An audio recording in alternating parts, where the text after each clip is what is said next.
Celebrating Hispanic Heritage is brought to you by McDonald's and Indiana Latino Expo.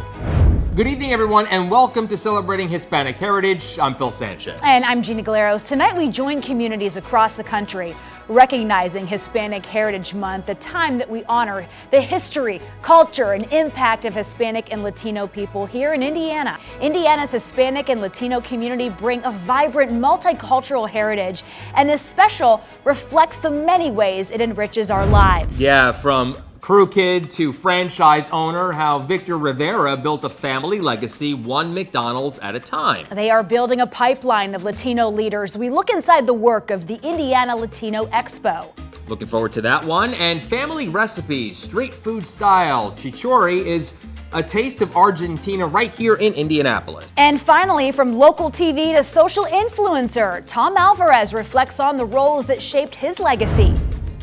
That's coming up when Celebrating Hispanic Heritage returns.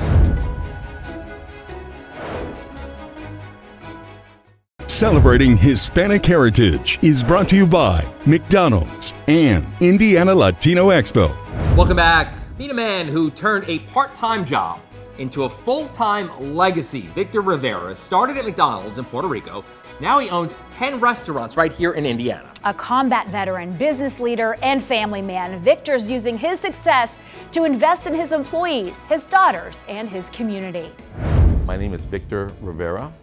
We are here in beautiful Westfield, Indiana. And this was my first McDonald's that I purchased when I became an operator in 2017. So I have a total of 10 restaurants. I started with 2, and I grew from 2 to 10 in 5 years and 10 months.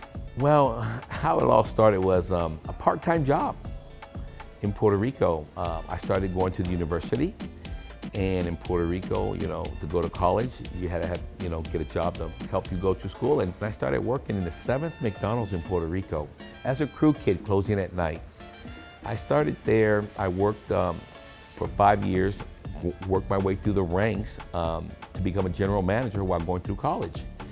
During that tenure, I met my beautiful wife of 40 years this coming December 21st. Fast forward, I was a general manager up to 5 years until I got commissioned with the United States Army, and I did a little time in the United States Army as an officer. I was a combat engineer, airborne. When I came back, I continued my journey with McDonald's, and I grew through the ranks, and I had an opportunity in 2002 to relocate to the U.S. I worked my way through the ranks there for the corporate side, and I did 8 years there. And then I relocated again to McDonald's to Columbus, Ohio. I did 6 years in the corporation there until I saved enough money, and I purchased these first two restaurants. This was Westfield, it was not rebuilt.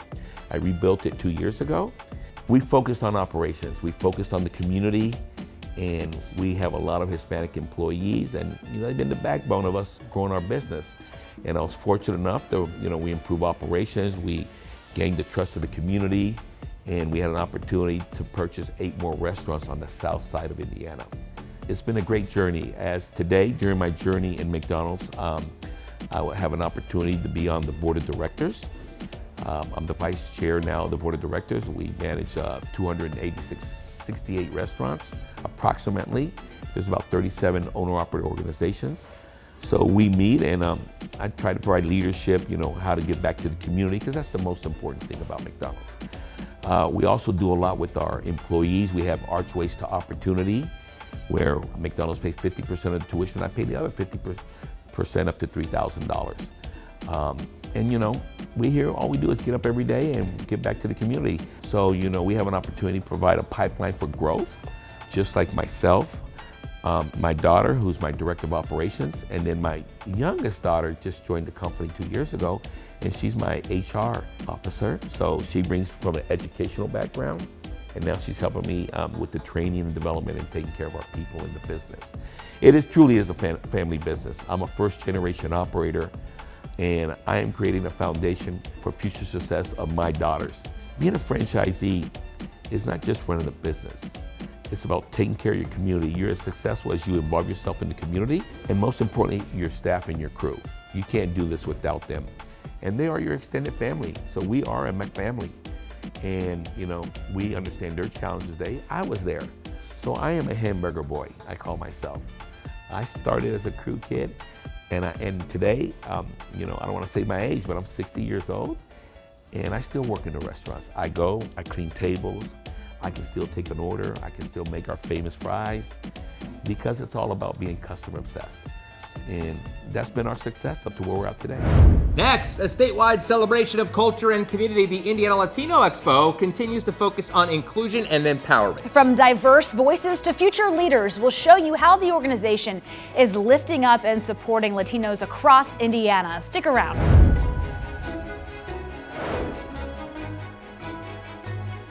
Celebrating Hispanic Heritage is brought to you by McDonald's and Indiana Latino Expo. Every fall, communities across the country celebrate Latino Heritage Month. But here in Indiana, for one organization, it's an everyday focus. The Indiana Latino Expo is a year-round mission to empower, educate, and uplift. From leadership programs to virtual outreach, they're working to make sure all voices in the Latino diaspora are heard. Hi, I'm Carolina Castoreno, and I am the Director of Operations and Programming for the Indiana Latino Expo. So a lot of us are preferring to refer to it as Hispanic/Latino Heritage Month to make sure that we're inclusive of everyone within the diaspora. Hispanic and Latino are terms that sometimes people think are interchangeable. On a surface level, Hispanic means you come from a Spanish-speaking country, but that would include Spain. So Latino means you come from a Latin American country, which includes, does not include Spain, but would include Brazil and Haiti. On another level, there's the issue of race and ethnicity. So Hispanic is typically used for those who are European descendant within our community, whereas Latino can include any race, which includes indigenous Latinos like my family or Afro-Latinos as well. It's something that's like a phenomenon that is kind of exclusive to those who live outside of Latin America, so within the United States. Because in our countries of origin, we're not really calling ourselves Latino, we're calling ourselves by our individual ethnic groups.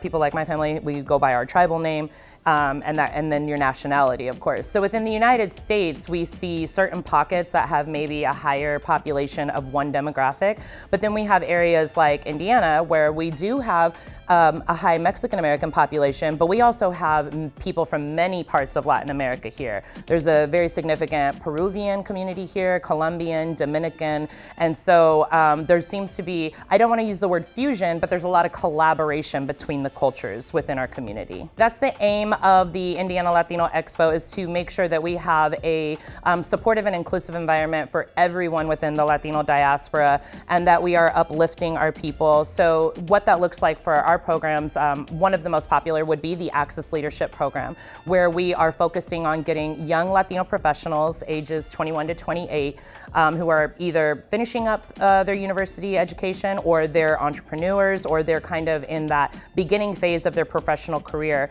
to give them that development, the networking, and the tools necessary to be the next generation of leaders in our society. That's one that I'm most proud of.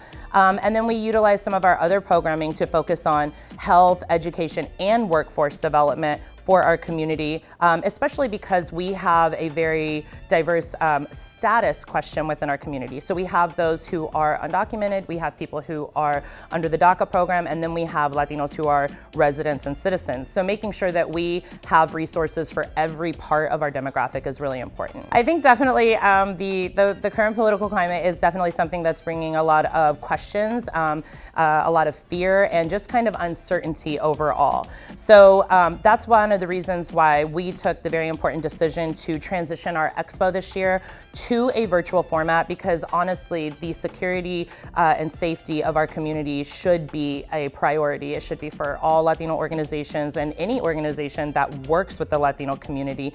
We need to take into consideration those protocols that need to be in place, but to not cancel everything out of fear, just kind of shift the logistics so that we can continue to deliver those resources and uplift our community, especially during a month we should be celebrating ourselves. That I actually get to work with my people. I come from a community service background, so my family was one of the first Mexican American families in my town, and my grandmother was the one who welcomed all the immigrant families in, found them resources, helped them with mutual aid. So I learned at a very early age huge, the importance of giving back. And so to be able to do that for a living, to find resources for my community, and to uplift and remind everyone that we are diverse in our economic status, our ethnic and racial background, and that we are just as American as everyone else. Ah, what a story. From celebrating heritage to supporting future leaders, the Latino Expo shines a light on Indy's diverse community. Next, a family-run restaurant serving up flavor, tradition, and a whole lot of heart. Meet the man behind one of Indy's most beloved Argentine eateries when we come back. Celebrating Hispanic Heritage is brought to you by McDonald's and Indiana Latino Expo. Welcome back. Like many immigrants who come to the United States, one local entrepreneur brought with him a love for his homeland and the flavors that defined it. Now that passion for food and family is at the heart of a restaurant that's serving up a taste of Argentina on the west side of Indianapolis. My name is Marcos Cesar Pereira. I am originally from Argentina, and I am the owner and founder of Chichori, along with my wife, Laura. So Chichori is an Argentine restaurant. It's an artisan street and comfort food restaurant in the heart of Indianapolis. We started in 2020, at the end of 2020, when the pandemic was raging. And so we are happy to have been able to stay open for the last 5 years. I'm originally from a farming community called Pasteur. Everybody knows each other. So during winter, we used to make chorizos, cook empanadas with the family. So when I came to the United States in 1999, I settled in Miami to go to pilot school. So one thing took to the next, and I ended up in Indiana selling popcorn internationally. So that took me around 24 countries and doing business for 60 countries.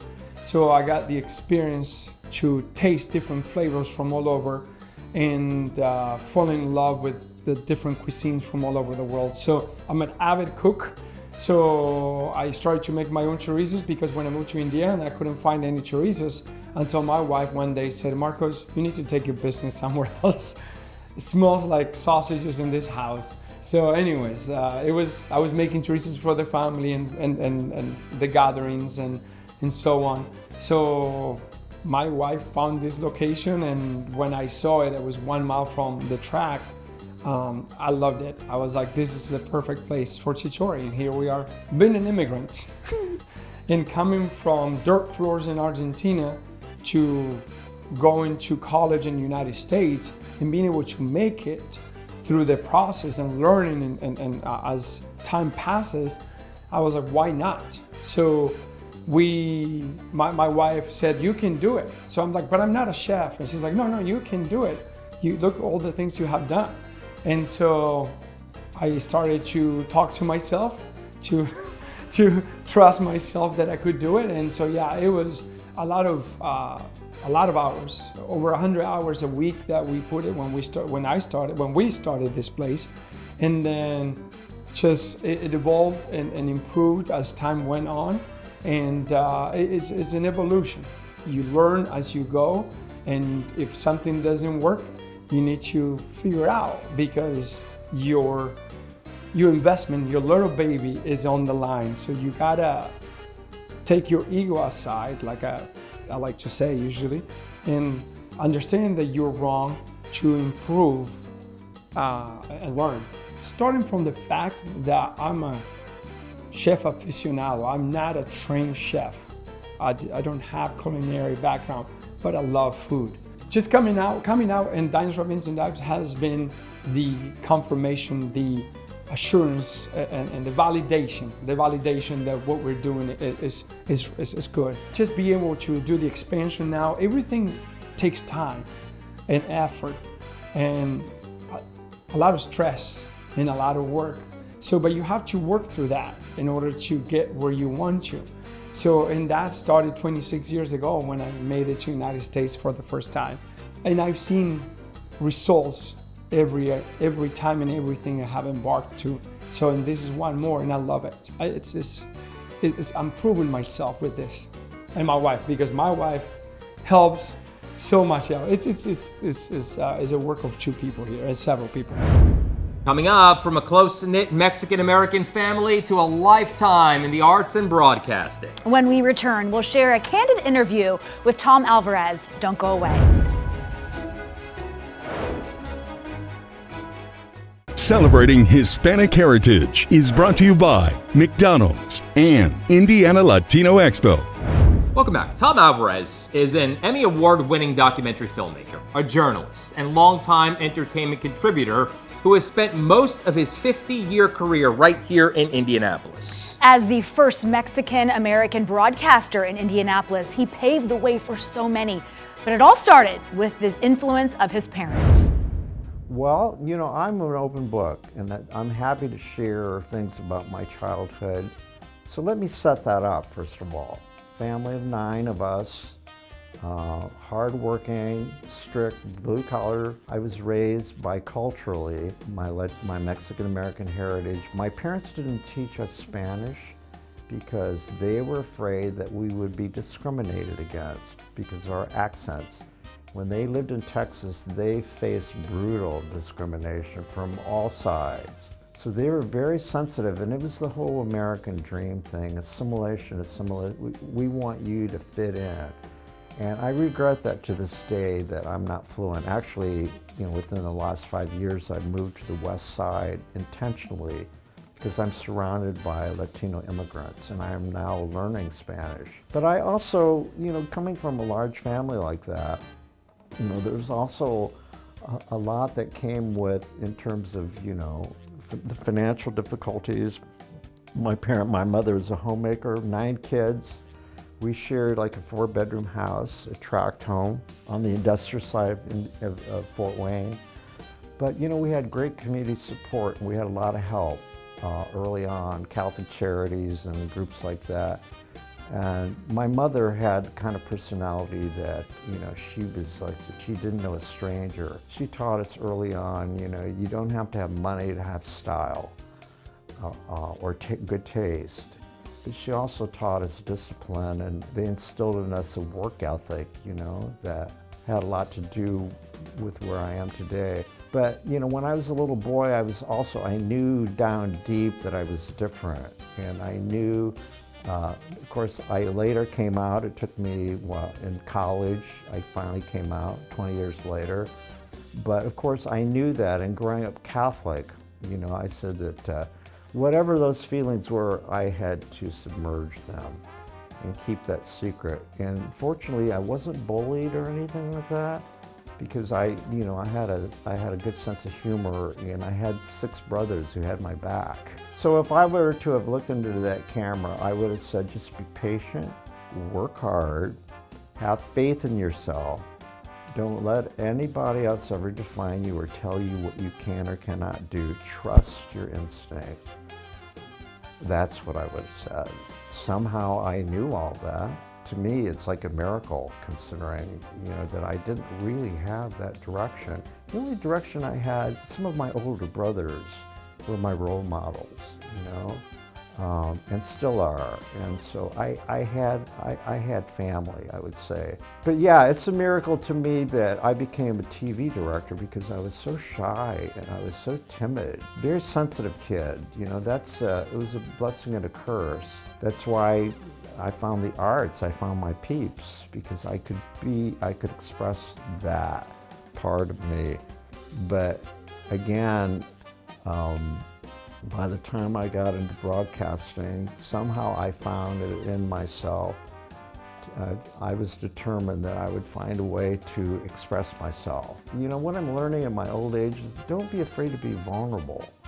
And I'm finding with the podcast, my guests see that I'm vulnerable, and I tell on myself all the time, which gives them an opportunity to open up. And I think that I've learned that I'm becoming a really better listener, by the way. Because, you know, if you listen carefully to someone, everyone has a story, and they will tell you if you ask them. We'll have more information about this and all of our stories on our website. We'll be right back.